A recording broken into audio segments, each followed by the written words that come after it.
से आप सभी लोग एक बार फिर से स्वागत है आपका हमारे YouTube channel study with Yogesh में।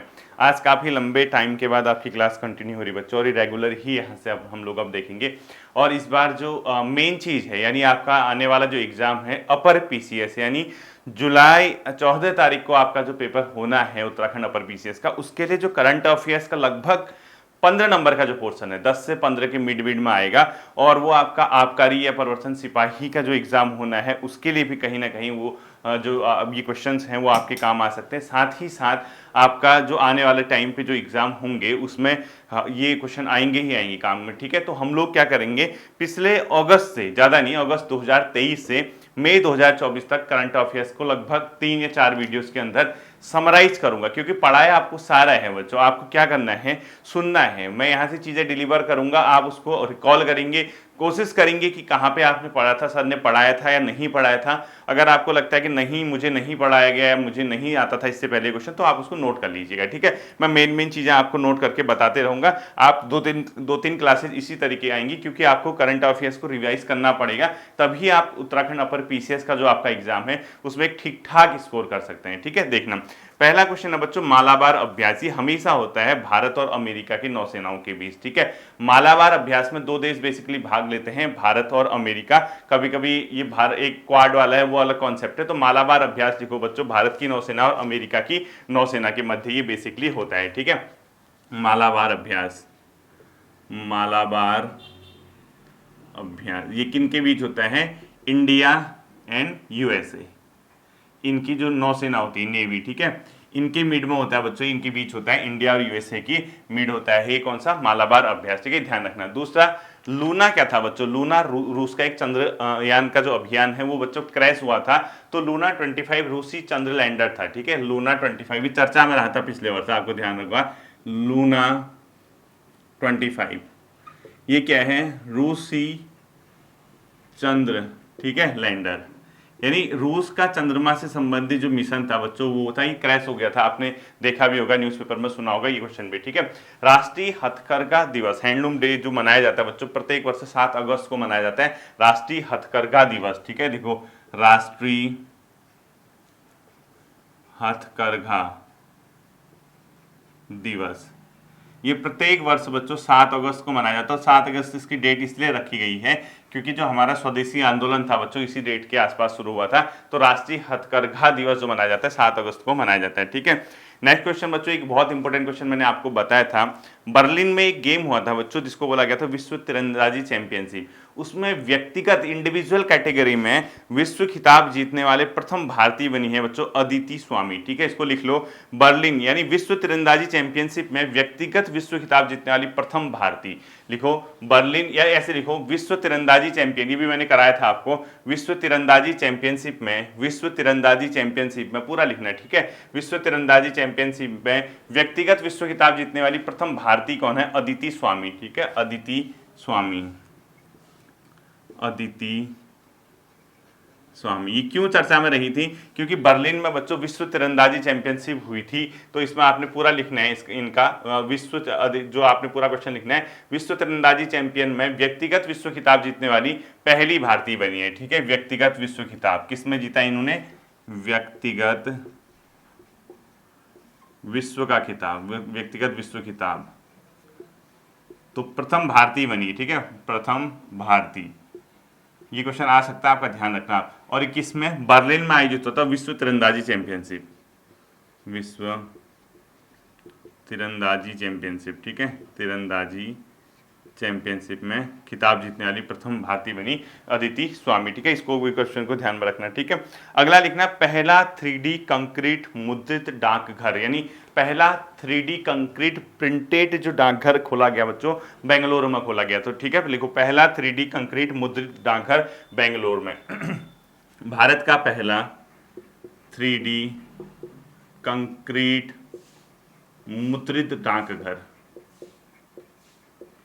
ये कहां पर खोला गया, बेंगलुरु में। ठीक है, बेंगलुरु में खोला गया, इसको भी आप लोग ध्यान में रखिएगा। ये क्वेश्चन मैंने आपको सब कराए हुए हैं। ठीक है, अगला 15वां ब्रिक्स सम्मेलन कहाँ पे हुआ था, जोहान्सबर्ग में। ठीक है, आपको ध्यान होगा पिछले वर्ष से 15वां जो अपने आप में ब्रिक्स का सम्मेलन है, भारत, रसिया, इंडिया, सॉरी भाई अपने आप में Brazil, Russia, India and China से संबंधित जो आपका साउथ अफ्रीका से।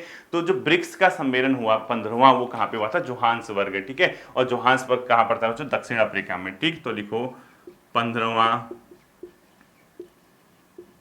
ब्रिक्स सम्मेलन, ठीक है। ब्रिक्स समिट, ब्रिक्स सम्मेलन कहां पर आयोजित किया गया बच्चों? जोहान्सबर्ग में, जोहान्सबर्ग, ठीक है। जोहान्सबर्ग में आयोजित किया गया, दक्षिण अफ्रीका में पड़ता है, ये आपको ध्यान में रखना है। अगला आईएनएस विंध्यगिरी क्या है बच्चों? भारत का नया युद्धपोत, ठीक है। तो लिखो आईएनएस विंध्यगिरी जो है ये अपने आप में कहा क्या है? भारत का नया युद्धपोत, आईएनएस विंध्यगिरी, ठीक है। लिखो भारत का नया युद्धपोत है, ठीक है। युद्धपोत, लास्ट ईयर राष्ट्रपति ने इसका उद्घाटन किया था। भारत का नया युद्धपोत है आईएनएस विंध्यगिरी, ये भी आपको क्या करना है? ध्यान में रखना है, ठीक है। चंद्रयान 3 के लैंडर मॉड्यूल का नाम आपको पता ही है, ये तो बहुत बार पढ़ा है मैंने, विक्रम, ठीक है। तो लिख लो आप लोग, जिसने नहीं पढ़ा है, वैसे मुझे लगता है कि सभी ने पढ़ा होगा। चंद्रयान 3 के नए लैंडर मॉड्यूल का, चंद्रयान 3 के लैंडर मॉड्यूल का नाम, चंद्रयान 3 के लैंडर मॉड्यूल का नाम क्या है? विक्रम है, ठीक है। चंद्रयान 3 के लैंडर मॉड्यूल का नाम क्या है? विक्रम है, ये भी आपको मैंने कराया हुआ है, ठीक है। अगला लिखना है आपको पीएम विश्वकर्मा योजना, ये मोस्ट इंपोर्टेंट है बच्चों, 17 सितंबर 2023 से इसको शुरू किया गया था, ठीक है। लिखना पीएम विश्वकर्मा योजना, ये क्वेश्चन आ सकता है आपका, ठीक है। पीएम विश्वकर्मा योजना ये हुई थी 17 सितंबर 2023 को शुरू, और एक किस्से हैं जो पुराने मतलब हस्त जो कारीगर हैं बच्चों, यानी अपने आप में पारंपरिक कारीगर व शिल्पकार जो होते हैं उनके से संबंधित है। इसमें लिख लो इसके ब्रैकेट में, पारंपरिक कारीगर व शिल्पकारों से संबंधित है पीएम विश्वकर्मा योजना, इस क्वेश्चन को भी ध्यान में रखिएगा, ठीक है। अगला आदित्य L1, ये क्या है? ये क्यों चर्चा में रहा था? ये सूर्य का अध्ययन करने हेतु भारत की पहली अंतरिक्ष आधारित वेधशाला थी बच्चों, ठीक है। तो आदित्य L1 तो आना ही आपका पेपर में, ये आदित्य L1 था क्या? आदित्य L1, तो लिखो सूर्य का अध्ययन करने हेतु भारत की पहली अंतरिक्ष वेधशाला, ठीक है। सूर्य मिशन से संबंधित है, ठीक है। तो किसी से संबंधित है? आदित्य L1 सूर्य मिशन से। इसमें ब्रैकेट में लिखो सूर्य का अध्ययन करने हेतु भारत की पहली अपने आप में सूर्य मतलब अपने आप में पहली क्या है? अंतरिक्ष आधारित वेधशाला, ठीक है। अगला इंडिया स्मार्ट सिटीज अवार्ड जो है लास्ट ईयर, फिर किसको मिला बच्चों? इंदौर को मिला, ठीक है। लिखो इंडिया स्मार्ट सिटी अवार्ड का विजेता कौन बना पिछले साल? कौन सा शहर बना? इंदौर। तो लिख लीजिए इस क्वेश्चन को भी, इंडिया स्मार्ट सिटीज का विनर कौन बना? इंदौर, इंडिया स्मार्ट सिटी, ठीक है। इंडिया स्मार्ट सिटी का विजेता पुनः किसको मिला? पहला स्थान इंदौर को मिला। इस क्वेश्चन को भी आपको ध्यान में रखिएगा, ठीक है। जो ग्रीस की सरकार है बच्चों, उन्होंने किसी राष्ट्र के किसी विदेशी जो प्रमुख होते हैं उनमें पहला, ग्रीस की सरकार ने किसी राष्ट्र के विदेशी प्रमुख को एक अवार्ड दिया है, उसका नाम है the grand cross of the order of honour. ये मिला भारत के प्रधानमंत्री नरेंद्र मोदी जी को, ठीक है। तो लिखो ग्रीस सरकार द्वारा पूरा लिखना, ग्रीस सरकार द्वारा the grand cross of the order of honour, the grand cross of the order of the honour, ठीक है। क्या लिखोगे आप? द ग्रैंड क्रॉस, पूरा लिखना है, ठीक है। ग्रीस सरकार द्वारा the grand cross of the grand cross of the order of honour, ठीक है। ऑर्डर ऑफ ऑनर, ठीक है। ये जो आपको ध्यान रखना है, अपने आप में जो ये क्वेश्चन है, ये ग्रीस की गवर्नमेंट है बच्चों, ग्रीस सरकार ने क्या दिया है? द ग्रैंड, पूरा लिखना, the grand cross of the order of honour, the grand cross of the order of honour का जो खिताब दिया है वो किसको दिया है? भारत के प्रधानमंत्री नरेंद्र मोदी जी को, ठीक है। तो लिखना ग्रीस सरकार द्वारा पहला विदेशी प्रमुख जिसे the grand cross of the order of honour से सम्मानित किया गया वो भारत के प्रधानमंत्री नरेंद्र मोदी जी हैं, ठीक है। इसके अलावा चंद्रयान 3 ने जिस पॉइंट पे अपने आप में क्या किया बच्चों? लैंड किया, उस पॉइंट का नाम रखा गया शिव शक्ति पॉइंट, ठीक है। तो लिख लो चंद्रयान 3 के उस बिंदु का नाम जहां विक्रम ने लैंड किया, जो लैंडर था बच्चों, उसका नाम रखा गया शिव शक्ति पॉइंट। ये तो आपको पता ही है, ठीक है। बहुत ज़्यादा गर्मी है और पढ़ाई भी आजकल मुझे लगता है कि आपकी थोड़ा प्रभावित हुई है, इतना ज़्यादा गर्म है, इतना टेम्परेचर है, आप देख ही रहे हैं, ठीक है। बहुत मुश्किल होता है बच्चों इसमें पढ़ाना। अंतरिक्ष दिवस का किस तिथि को मनाए जाने की घोषणा की है? 23 अगस्त को, ठीक है। अंतरिक्ष दिवस किस तिथि को मनाए जाने की घोषणा की गई है? 23 अगस्त को, 23 अगस्त को अंतरिक्ष दिवस क्या किया जाएगा? मनाया जाएगा, ठीक है। इसको भी लिख लेना आप। अगला लिखना आपको फिडे शतरंज विश्व कप 2023 का विजेता कौन है? फिडे कप का संबंध पता है ना आपको? शतरंज से लिखा ही हो, लिखो फिडे शतरंज विश्व कप 2023 का विजेता। फिडे शतरंज विश्व कप 2023 का विजेता, ठीक है। 2023 किसने जीता ये? कार्ल्स मैग्सन, ठीक है। लिखो इसका नाम, लिखो मैग्नस कार्लसन। मैग्नस कार्लसन ने जीता फिडे 2023 का विजेता। फिडे शतरंज 2023 का विजेता कौन बना बच्चों? मैग्नस कार्लसन, ठीक है। इसको लिख लेना पूरा, मैग्नस कार्लसन, यहाँ पे लिख देता हूँ, ठीक है।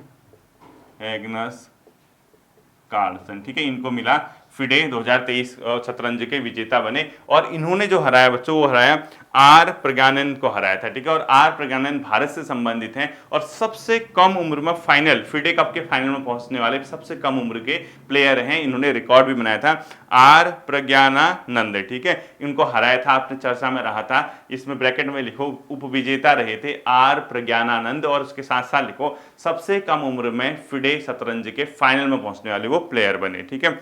क्वाड में कौन कौन से 4 देश सम्मिलित हैं बच्चों? एक क्वाड है ना, क्वाड 4 देशों का एक कॉन्सेप्ट है, जिसके अंदर ऑस्ट्रेलिया, जापान, भारत और कौन आता है बच्चों? यूएसए आता है, ठीक है। लिखो क्वाड में कौन से 4 देश शामिल है? क्वेश्चन पिछली बार पूछा था यूकेपीएससी ने, क्वाड में इनमें से कौन सा शामिल है, कौन सा नहीं है, ठीक है। ध्यान में रखना आप लोग। क्वाड इसमें है इंडिया, यूएसए एंड जापान और ऑस्ट्रेलिया, ठीक है। इन 4 देशों का है बच्चों ये एक प्रकार का, वो ऑर्गेनाइजेशन नहीं है बच्चों, ये सिर्फ एक कॉन्सेप्ट है, ठीक है। India, USA, Japan and Australia quad में शामिल है। नेक्स्ट क्वेश्चन लिखना, ये भी कराया मैंने। कोविंद समिति का संबंध एक राष्ट्र एक चुनाव से संबंधित है, ठीक है। कोविंद कमेटी है बच्चों, एक राष्ट्र एक चुनाव से संबंधित, ये भी आपको पता होगा। कोविंद समिति का संबंध किससे है? एक राष्ट्र एक चुनाव से संबंधित है, ठीक है।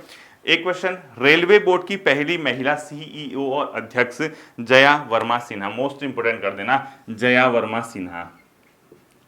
अभी आया नहीं है, आना है इस क्वेश्चन में, ठीक है। जया वर्मा सिन्हा रेलवे बोर्ड की बच्चों पहली महिला सीईओ और अध्यक्ष बनी, जया वर्मा सिन्हा, ठीक है। किसकी बनी? रेलवे बोर्ड, रेलवे बोर्ड की पहली महिला, रेलवे बोर्ड की पहली महिला सीईओ और अध्यक्ष, ठीक है। कौन भी? प्रथम महिला के रूप में इनका क्या हुआ बच्चों, उसमें इनको बनाया गया है, ठीक है। तो रेलवे बोर्ड की पहली महिला अध्यक्ष और सीईओ जया वर्मा सिन्हा, ठीक है। अगला लिखना, रेमन मैग्सेस पुरस्कार 2023 डॉक्टर आर रवि कन्नन, ठीक है। रेमन मैग्सेस अवार्ड किसको मिला बच्चों 2023 का? लिखो रेमन मैग्सेस अवार्ड 2023, ये तो मोस्ट इंपोर्टेंट क्वेश्चन है। डॉक्टर आर रवि कन्नन, इनको दिया गया। और ये क्या है बच्चों? असम के हैं, सर्जन हैं, ठीक है। आसाम के हैं, इसमें लिखो ये असम के हैं, ये सर्जिकल ऑन्कोलॉजी हैं, ठीक है। लिखो ब्रैकेट में लिखो सर्जिकल ऑन्कोलॉजी, ठीक है। ये डॉक्टर आर रवि कन्नन, ठीक है। रेमन मैग्सेस अवार्ड को दिया गया। डूरंड कप किससे संबंधित है? मैंने आपको बताया था फुटबॉल से संबंधित है, ठीक है। डूरंड कप किससे संबंधित है बच्चों? फुटबॉल से। और लास्ट ईयर जो डूरंड कप विजेता है मोहन बागान बना था कोलकाता को हरा के, ठीक है। तो लिखो डूरंड कप का संबंध लिख लो फुटबॉल से, और ब्रैकेट में लिखो विजेता 2023 में मोहन बागान बना था, ठीक है। आईपीएल 2024 कल ही का है, आपको बताइए आईपीएल 2024 का खिताब किसने जीता? KKR, Kolkata night Riders. ये तो सभी जानते हैं, नहीं आता तो पता लिख लेना। दुनिया की पहली इथेनॉल ईंधन वाली कार किस कंपनी ने लॉन्च की है? भारत में लॉन्च हुई है बच्चों। भारत में जो हमारे सड़क परिवहन एवं राजमार्ग मंत्रालय है, जिनके पास नितिन गडकरी जी ने, उन्होंने इसको हरी झंडी दिखा के लॉन्च किया था। टोयोटा की इनोवा है बच्चों, जो कि दुनिया की पहली इथेनॉल ईंधन वाली कार है। तो लिखो दुनिया की पहली इथेनॉल ईंधन वाली कार, दुनिया की पहली इथेनॉल ईंधन वाली कार टोयोटा की कौन सी है बच्चों? इनोवा, ठीक है। टोयोटा कंपनी की इनोवा गाड़ी है, टोयोटा, ठीक है, की इनोवा। ये इस कंपनी ने क्या किया बच्चों? दुनिया की पहली इथेनॉल ईंधन, ठीक है, इथेनॉल ईंधन आधारित कार है, कौन सी? टोयोटा की इनोवा। अगला लिखना आपको, ब्रिक्स में नए सदस्यों के रूप में किस किस को आमंत्रित किया गया? आपको ध्यान होगा जब जोहान्सबर्ग में लास्ट ईयर बच्चों ब्रिक्स का सम्मेलन हुआ था 15वां, उसमें 5 कंट्री को इन्विटेशन मिला था, अर्जेंटीना, ईरान, संयुक्त राज्य अमेरिका नहीं, हाँ, UAE, United state of America नहीं, यूएसए मत करना, संयुक्त राज्य अमीरात है वो, यूएई, ठीक है। यूएई, सऊदी अरब और इथोपिया। तो ब्रिक्स के नए सदस्य के रूप में किस किस को मतलब अपने आप में आमंत्रण मिला? अर्जेंटीना लिखो, ब्रिक्स के नए सदस्य के रूप में आमंत्रण मिला अर्जेंटीना, ईरान, यूएई, यूएसए मत करना, ठीक है, सऊदी अरब और इथोपिया। तो उस समय जो इनको मिला बच्चों सऊदी अरब इथोपिया, इनमें से अर्जेंटीना ने शामिल होने से मना किया था, चर्चा रही थी, ये इसको अपडेट कर लेना, ठीक है। अगला लिखो, विश्व एथलेटिक्स चैंपियन में भारत के पहले स्वर्ण पदक विजेता कौन है? विश्व एथलेटिक्स चैंपियनशिप में भारत के पहले स्वर्ण पदक विजेता, विश्व एथलेटिक चैंपियनशिप में भारत के पहले स्वर्ण विजेता कौन है बच्चों? नीरज चोपड़ा है, ठीक है। नीरज चोपड़ा कौन है बच्चों? विश्व मतलब अपने आप में विश्व एथलेटिक चैंपियन में भारत के पहले स्वर्ण पदक विजेता है, ठीक है। इस क्वेश्चन को आप लोग ध्यान रखना। ये थे आपके 25 क्वेश्चन, 25 करके 4-5 क्लासेस में टॉप 100 क्वेश्चन मैं करा दूंगा आपको, जो आपके मोस्ट प्रोबेबिलिटी जिसकी ये है कि आपके एग्जाम में क्वेश्चन देखने को मिले, आने वाला जो एग्जाम है आपके सामने, ठीक है। मैं उम्मीद करता हूँ ये चीज़ें आपके समझ आएंगी, आपने भी अपने स्तर से इनका रिविजन किया होगा। फिर मिलते हैं अगले सेशन पे, अपना ध्यान रखिएगा। Thank you.